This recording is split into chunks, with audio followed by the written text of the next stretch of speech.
कितनी बड़ी बात है इसमें, कितनी बड़ी बात है, सोचिए जरा। हम कोई भी कर्म करते हैं, अगर हम कोई गलत काम करते हैं तो हमारे हृदय में शंका, लज्जा और भय हो जाता है, और अगर हम कोई अच्छा काम करते हैं तो हमारे हृदय में उमंग, आनंद आता है। तो ये हमारी आत्मा जो है ये जज कर लेती है कि कौन सा कार्य करने योग्य है और कौन सा कार्य करने योग्य नहीं है। ये हम चाहे उसको अवॉइड कर दें, हम अपनी आत्मा की आवाज को अगर नहीं सुनते हैं तो हम उसको अवॉइड कर देते हैं और फिर हम वो कार्य कर लेते हैं, तो उसका परिणाम जो होता है ना वो हमें अच्छा नहीं होता और हमें वो भुगतना ही पड़ता है। क्यों? क्योंकि कोई भी कर्म जो है किया हुआ कभी भी निष्फल नहीं जाता। परमात्मा न्यायकारी है, हम सब जानते हैं। वो एक एक कर्म का फल हमेशा हमें देता ही देता है। बहुत अच्छा भजन था, इस पर तो बहुत और भी बहुत अधिक कुछ बोला जा सकता है, लेकिन समय की सीमा है। और दूसरा भजन जो रेखा गौतम जी ने गाया, मेरे देवता मुझको देना सहारा, बहुत सुंदर भजन है, बहुत प्यारा भजन है, लेकिन उसकी उन्होंने जो वर्डिंग थी वो थोड़ी चेंज लगी, अच्छी लगी, बहुत अच्छी थी। तो जो हमारे पास है भजन वो उसमें वर्डिंग दूसरी है, तो वो इनकी वर्डिंग थी वो बहुत अच्छी थी और काफी अच्छा भजन था, शिक्षादायक था और हमें प्रेरणादायक था।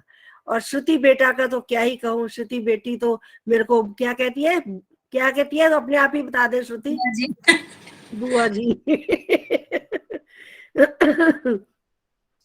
तो ये श्रुति जो है, देखिए जिसका नाम ही श्रुति है, श्रुति का मतलब क्या होता है, वेदों को सुन सुनकर पढ़ पढ़कर अपना उसको चिंतन मनन करना और आगे बढ़ना। श्रुति श्रुति पर ही जब जब ये वेद जो थे हमारे पास लेखन में नहीं आए थे, तो श्रुतियों के द्वारा ही ये जो वेद है एक दूसरे के थ्रू, मतलब सुनने के थ्रू, गायन के थ्रू और सुनने के थ्रू एक दूसरे तक ये पूरे संसार में अभी तक सुरक्षित थे। ये बड़ी मेन बात है जो हम सबको मालूम होनी चाहिए। जब मुद्रण कला का विकास नहीं हुआ था तब ये जो वेद है श्रुति के द्वारा ही एक दूसरे तक वहां पर पहुंचाए गए थे। आज का विषय भी बहुत अच्छा रहा कि हमें अपने कर्तव्यों का पालन करना चाहिए, जिसमें आपने बहुत सारे कर्तव्यों के विषय में बताया और बहुत जोर दिया पंच महायज्ञ पर।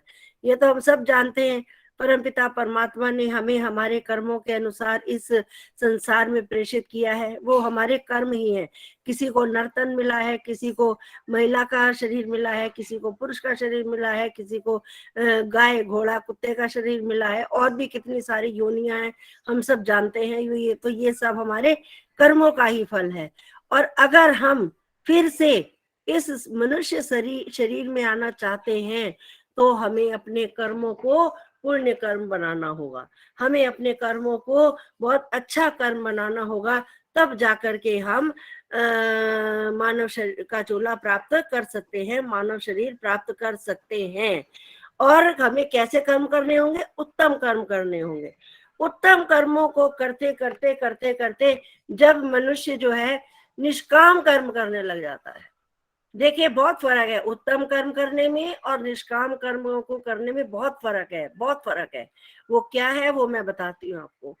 कि उत्तम कर्म हम करते हैं तो हम मनुष्य से चाहते हैं कि परमात्मा से चाहते हैं कि हे परमात्मा, ये मेरा जो कर्म है बहुत अच्छा है, उत्तम कर्म है, और मुझे स्वर्ग की प्राप्ति हो। स्वर्ग मतलब क्या है?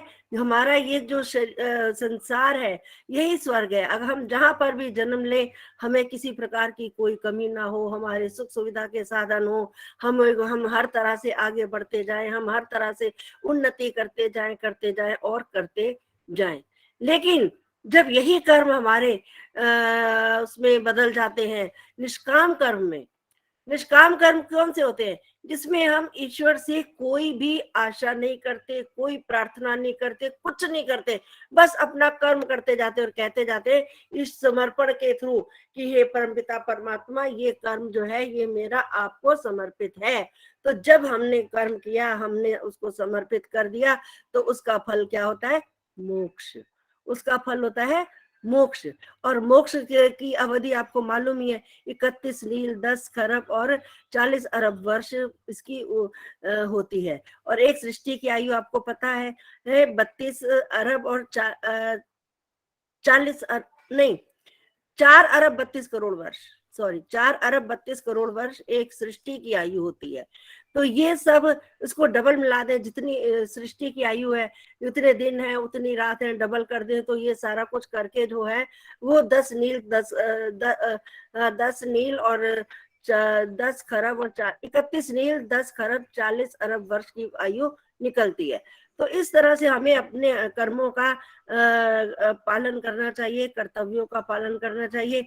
जैसे आपने बताया कि ब्रह्म यज्ञ करना चाहिए, ब्रह्म यज्ञ के बिना तो आप ये जान लीजिए कि हमारा जो जीवन है वो व्यर्थ है। क्यों? देखिए, अगर छोटी सी कोई चीज हमें देता है तो हम उसको फट से कह देते हैं थैंक यू, है। और जब परमपिता परमात्मा ने इतने वर्ष सालों के लिए हमें इस संसार में भेजा, 50 60 70 80 90 100 150 जो भी है, जिसकी जितनी आयु है, उसके हिसाब से परमपिता परमात्मा ने हमको इस संसार में भेजा, तो क्या हम उसके लिए थैंक्स नहीं बोलेंगे?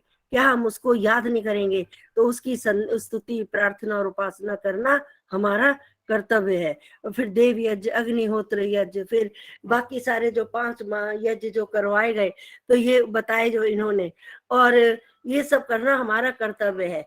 और मैं ये समझती हूँ कि हमारे जीवन का परम लक्ष्य, परम कर्तव्य ये होना चाहिए कि श्रूयताम धर्म सर्वस्वम चैवावधारिताम आत्मना प्रतिकूलानि परेशान न समाचरे, कि हम सब धर्मों को सुन ले।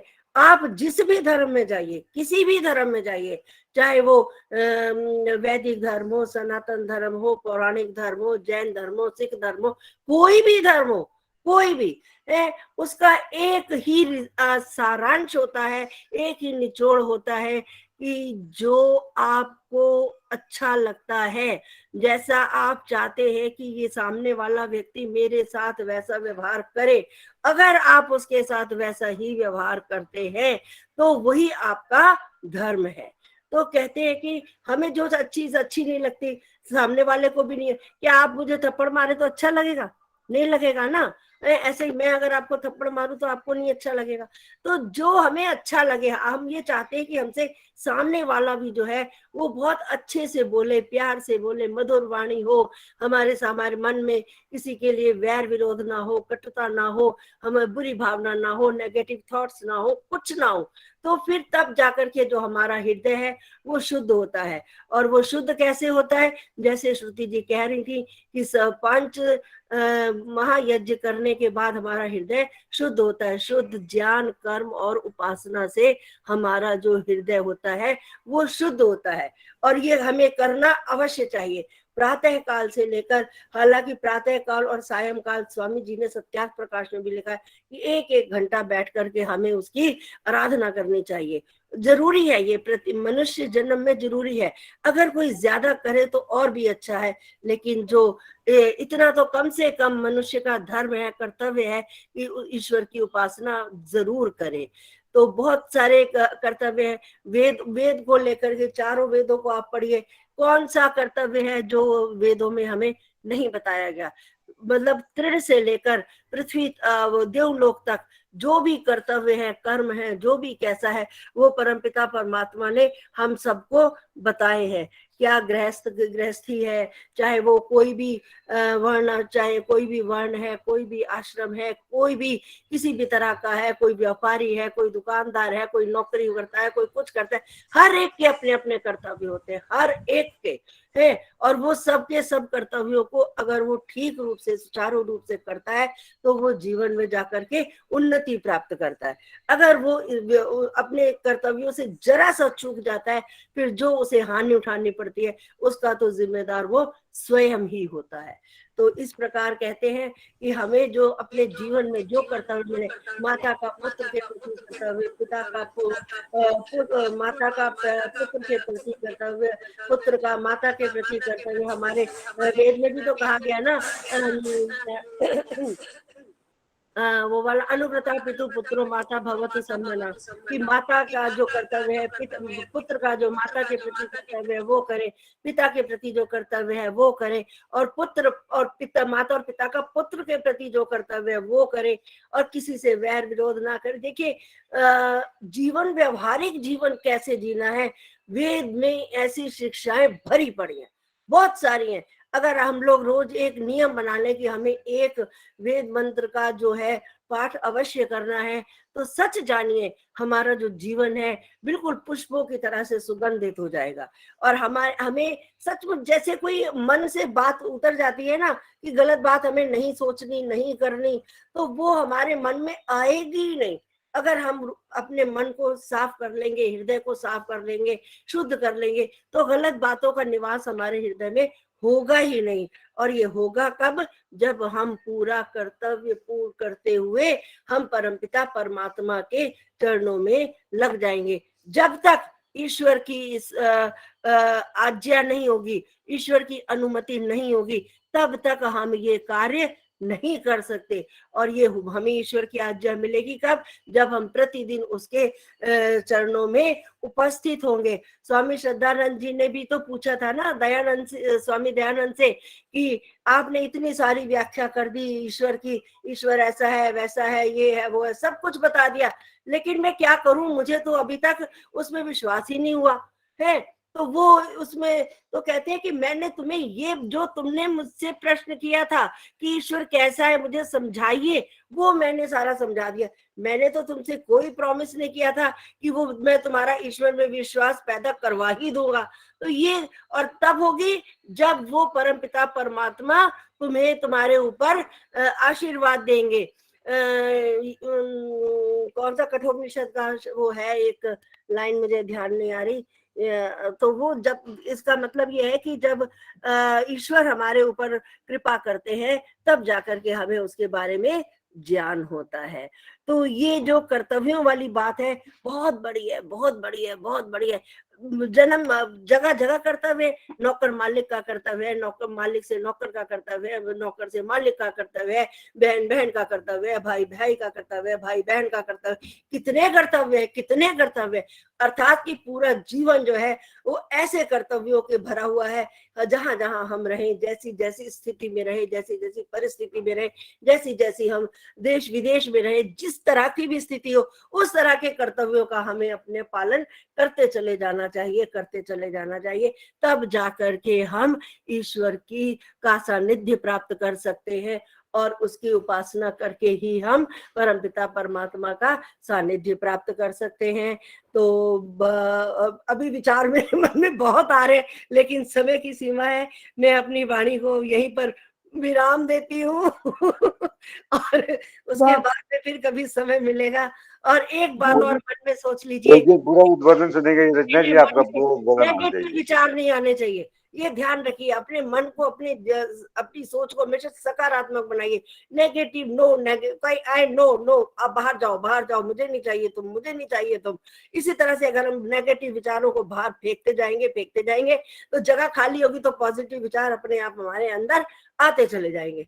तो इस तरह से हमें अपने जीवन को ऊंचा बनाना है, सुगंधित बनाना है, कर्मों के प्रति अपने कर्म, अच्छे कर्मों को करना है, अपने कर्तव्यों को निभाना है। तो बहुत बहुत धन्यवाद आप सबका, आपने मुझे बहुत शांतिपूर्वक सुना, बहुत ध्यान से सुना, बहुत बहुत धन्यवाद। बहुत बहुत धन्यवाद रचना दीदी। आपने जो एक बात कही, दूसरों के साथ ऐसा व्यवहार करें जो हम दूसरों से चाहते हैं, इसी में पूरा सार आ जाता है। जो हम अपने लिए चाहते हैं वही व्यवहार हम दूसरों के साथ करें। बहुत बहुत धन्यवाद आपका। अब भारत सचदेवा जी, आप कुछ कहना चाहते हैं? स्वागत है आपका। मैंने इनका खास धन्यवाद किया। एक्सक्लूसिव एक दिन इनका रचना जी का होना चाहिए, पूरा उद्बोधन होना चाहिए एक दिन के लिए, वो मेरी रिक्वेस्ट है। बहुत अच्छा बोलते हैं, मैं सुनता हूँ, ये जानते भी होंगे शायद।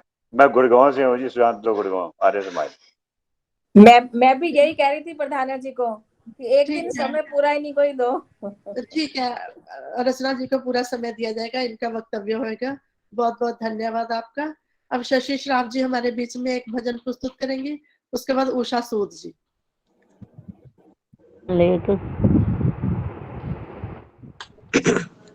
सबको मेरी नमस्ते। एक मैं स्वामी जी का ही भजन बोल रही हूँ। स्वामी जी की चर्चा बड़ी हो रही है, वही बोल रही। देखा ना कोई देवता प्यारे ऋषि की शान का, सर पर सही विपत्तियां सोचा भला जहान का। देखा ना कोई देवता प्यारे ऋषि की शान का, पी पी के प्याले जहर के करते रहे उपकार वो, पी पी के प्याले जहर के करते रहे उपकार वे, चिंता थी प्यारे धर्म की मोह नहीं था जाने का, चिंता थी प्यारे धर्म की मोह नहीं था जाने का। देखा ना कोई देवता प्यारे ऋषि की शान का, घर घर बजाई वेद की प्यारे ऋषि ने बांसुरी, घर घर बजाई वेद की प्यारे ऋषि ने बांसुरी, ऐसा दीवाना था गुरु वेदों की मीठी ताने का, ऐसा दीवाना था गुरु वेदों की मीठी ताने का। देखा ना कोई देवता प्यारे ऋषि की शान का, सर पर सही विपत्तियां सोचा भला जहाने का, पत्थर व ईंटें खा गए करते थे फिर भी नेकियां, पत्थर व ईंटें खा गए करते थे फिर भी नेकियां, उपकार कैसे मैं कहूँ प्यारे ऋषि के काम का, उपकार कैसे मैं कहूँ प्यारे ऋषि के काम का। देखा ना कोई देवता प्यारे ऋषि की शान का, ब्रह्मा से लेके जैमिनी करते रहे जिस काम को, ब्रह्मा से लेके जैमिनी करते रहे जिस काम को, शैदा बनाया देश का वेदों के ही फरमान से, शैदा बनाया देश को वेदों के ही फरमान से। देखा ना कोई देवता प्यारे ऋषि की शान का, सिर पर सही विपत्तियां सोचा भला जहाने का, सर पर सही विपत्तियां सोचा भला जहाने का। बहुत बहुत धन्यवाद आदर्श समय बहुत बहुत बहुत सुंदर आपने ऋषि का गीत सुनाया। ऋषि ने तो हमारे लिए बहुत कार्य किए हैं। बहुत बहुत धन्यवाद आपका। अब उषा सूद जी, उसके बाद बीना चावड़ा जी। आशीष बत्रा जी, आप बोलना चाहेंगे? एक मैं भी बोलूंगी ना, आदर्श जी। आप सभी को मेरा नमन। रचना जी ने बहुत कुछ सुनाया, श्रुति जी ने सुनाया और उन्हें करने के लिए कहा। मैं तो केवल एक बात आज कानों पर कहूंगी। कानों द्वारा श्रुति का सेवन किया जाता है, तो मैं कानों की बात कहती हूँ। ईश्वर की सृष्टि में बहुत गुण होते, ईश्वर की सृष्टि में बहुत गुण छुपे हैं। जिसको भी देखना, जिसको भी सुनना, जिसको भी देखना, जिसको भी सुनना, बार बार देखना, बार बार सुनना, ना जुबा को दिखाई देता है, ना निगाहों से बात होती है। आज कान की बात कहती हूँ। एक बार सुनकर सोचे, एक बार सुनकर सोचे, क्या यही सच है? क्या यही सच है? मैं कान हूँ, हम दो हैं। मैं कान हूँ पर हम दो हैं। हम जुड़वा भाई, हम जुड़वा भाई है। लेकिन हमारी किस्मत ही ऐसी, लेकिन हमारी किस्मत ही ऐसी है। हमने आज तक एक दूसरे को नहीं देखा। हमने आज तक एक दूसरे को नहीं देखा। पता नहीं कौन सा श्राप है, कौन से श्राप के कारण हम दोनों विपरीत दिशा में चिपक कर रह गए। हम दोनों विपरीत दिशा में चिपक कर रह गए। हम कान हैं, हम सुनते हैं, बोलते नहीं। दुख सिर्फ इतना ही नहीं, हमको जिम्मेदारी केवल सुनने की मिली है।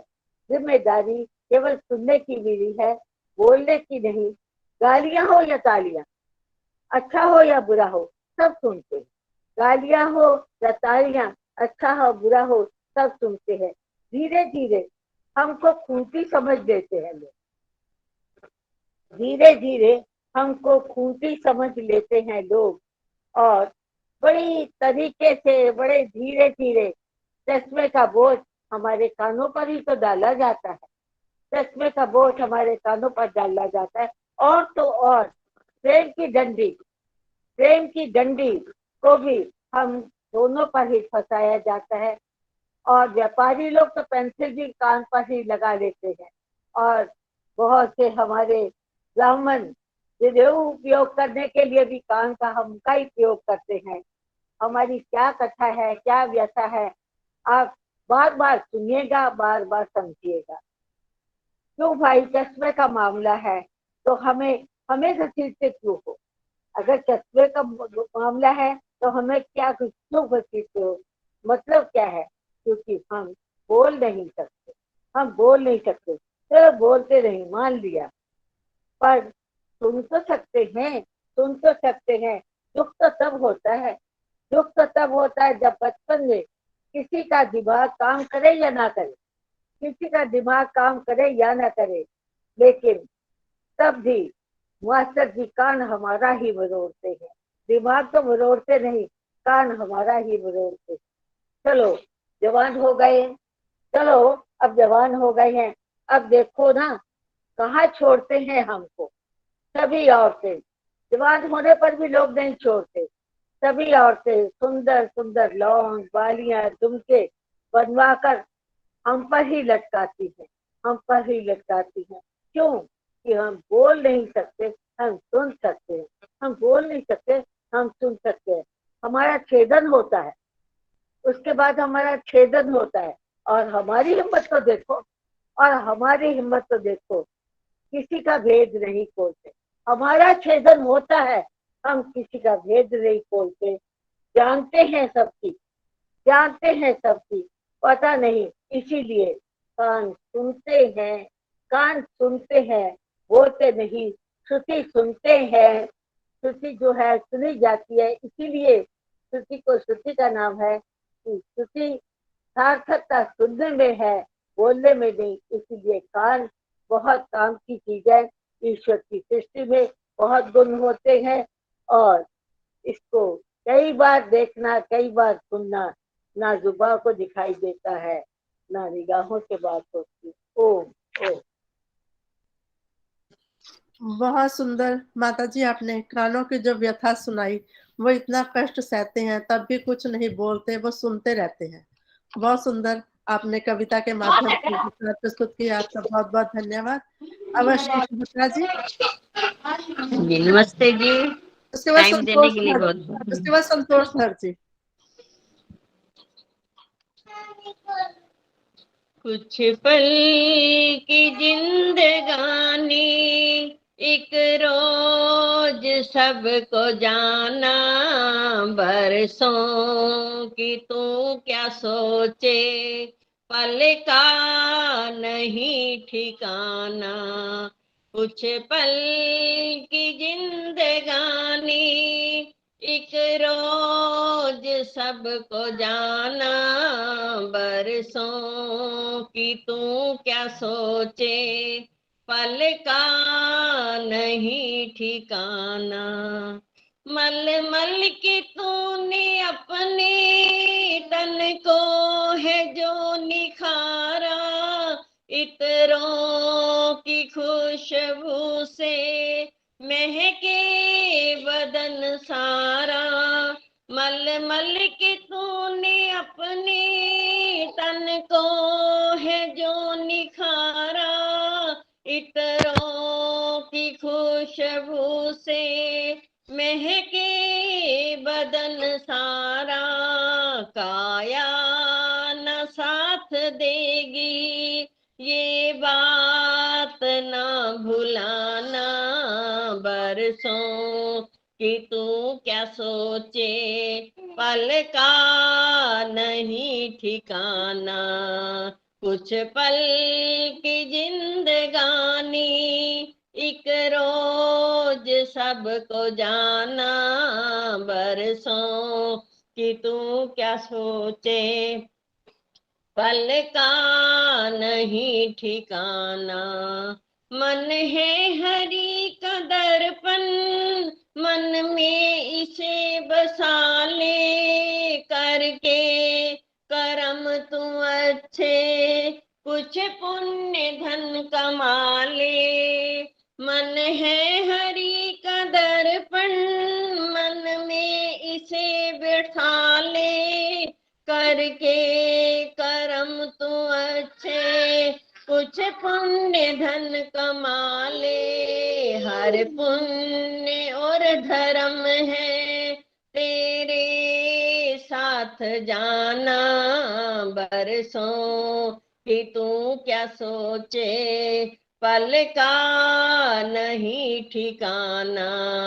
कुछ पल की जिंदगानी कुछ की है जिंदगानी एक रोज सबको जाना, बरसों कि तू क्या सोचे, पल का नहीं ठिकाना।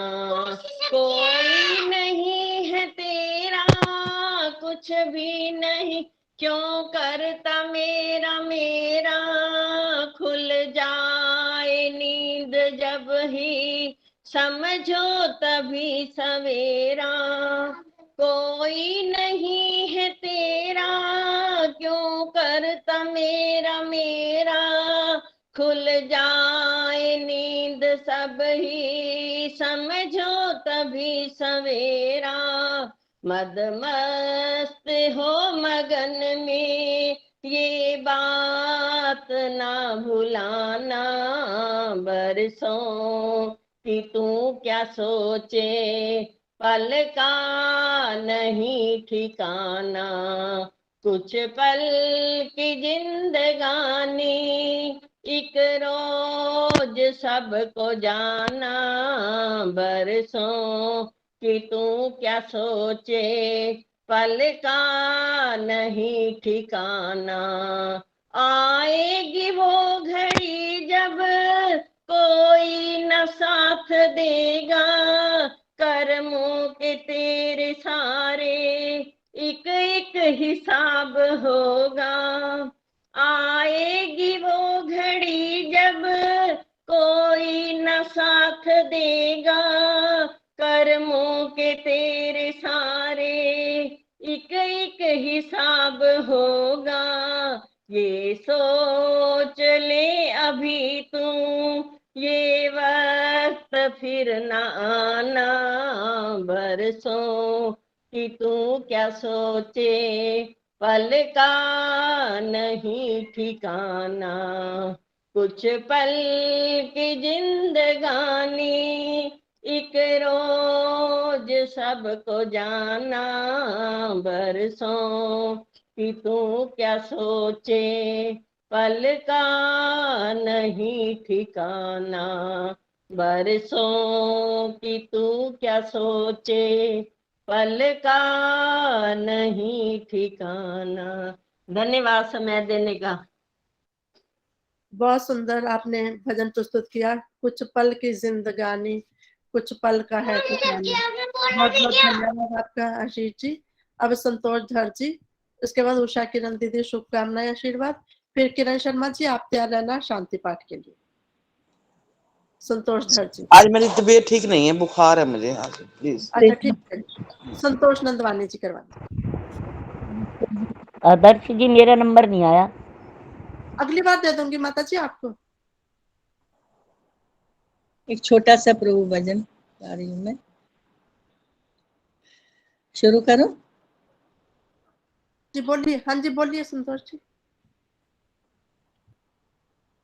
संसार के वाली ने संसार रचाया है, संसार के वाली ने संसार रचाया है, संसार रचाया है, कन कन में समाया है, पतझड़ में बहारों में, फूलों में खारों में, पतझड़ में बहारों में, फूलों में खारों में, तेरा रूप झलकता है रंगीन नजारों में, बावरों की गुंजारों ने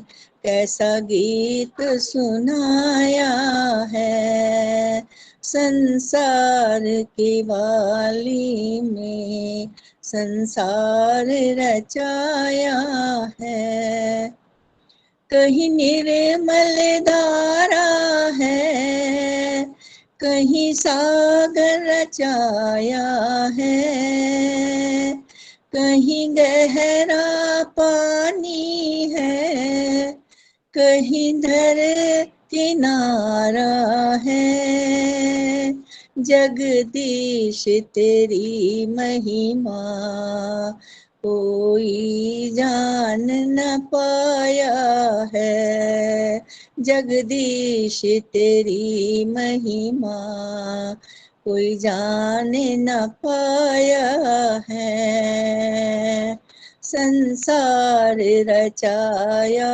है, कन कन में समाया है, कोई चार कदमों पर दुनिया से जाता है, कोई चार के कदमों पर दुनिया से जाता है, कोई ढोली बजा करके बारात से जाता है, कोई ढोली बजा करके बारात से जाता है, बेमोल सृष्टि का कैसा चक्कर चलाया है, बेमोल सृष्टि का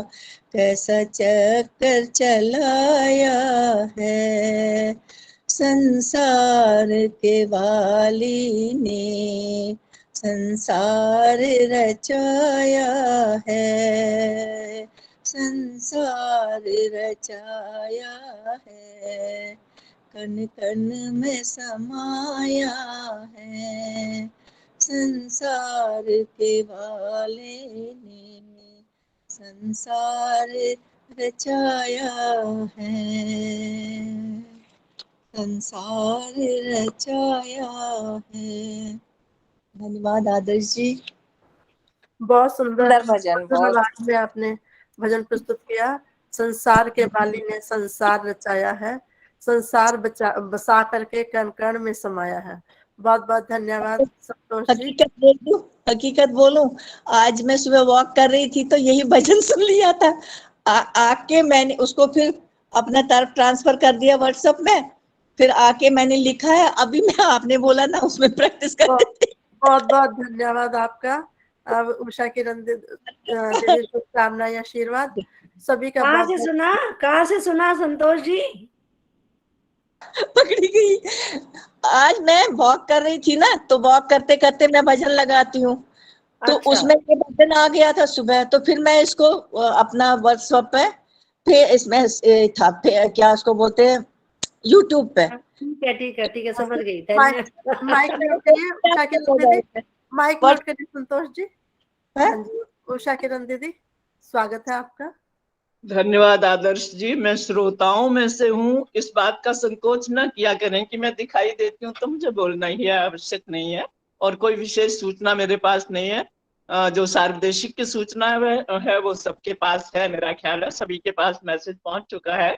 सार्वदेशिक की एक बैठक हुई थी, जो अंतिम बैठक थी, उसमें अंतिम निर्णय 3 जजेस की बेंच ने लिया था, ये कि उसमें आर्यवेश जी, विनय जी और प्रकाश जी सदस्यों के रूप में होंगे, और प्रधान जी वो जो पहले थे सुरेश चंद्र जी अग्रवाल वही रहेंगे, और विठल राव जी महामंत्री रहेंगे। लेकिन ये केवल कोर्ट का कहना है, अभी कार्य शुरू हुआ है, अभी निर्धारित की जाएगी तिथि कि कब चुनाव हो, सचमुच प्रधान कौन रहेगा भविष्य में, तो वो सूचनाएं आपको मिलती रहेंगी।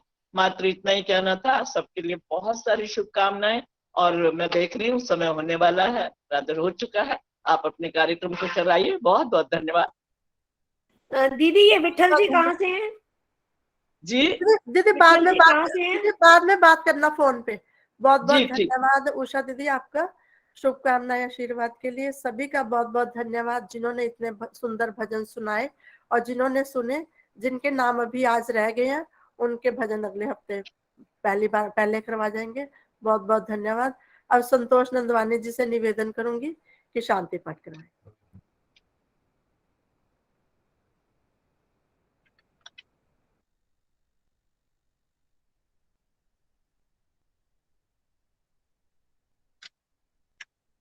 आपका बहुत बहुत धन्यवाद, आपने मुझे ये शुभ अवसर दिया। कार्यक्रम बहुत सुंदर रहा, आपका संचालन तो बहुत सुंदर रहता ही है। तो समय काफी हो चुका है, इसलिए आइए अब हम शांति पाठ की ओर अग्रसर हों। आइए मिलकर। ओम द्यौ शांति अंतरिक्षम शांति पृथिवी शांतिरापः शांतिरोषधयः शांति वनस्पतयः शांति विश्वे देवा शांति ब्रह्म शांति सर्वं शांति शांतिरेव शांति सामा शांतिरेधि। ओम शांति शांति शांति। उद्घोष करूं? हाँ जी कर दीजिए। जो बोले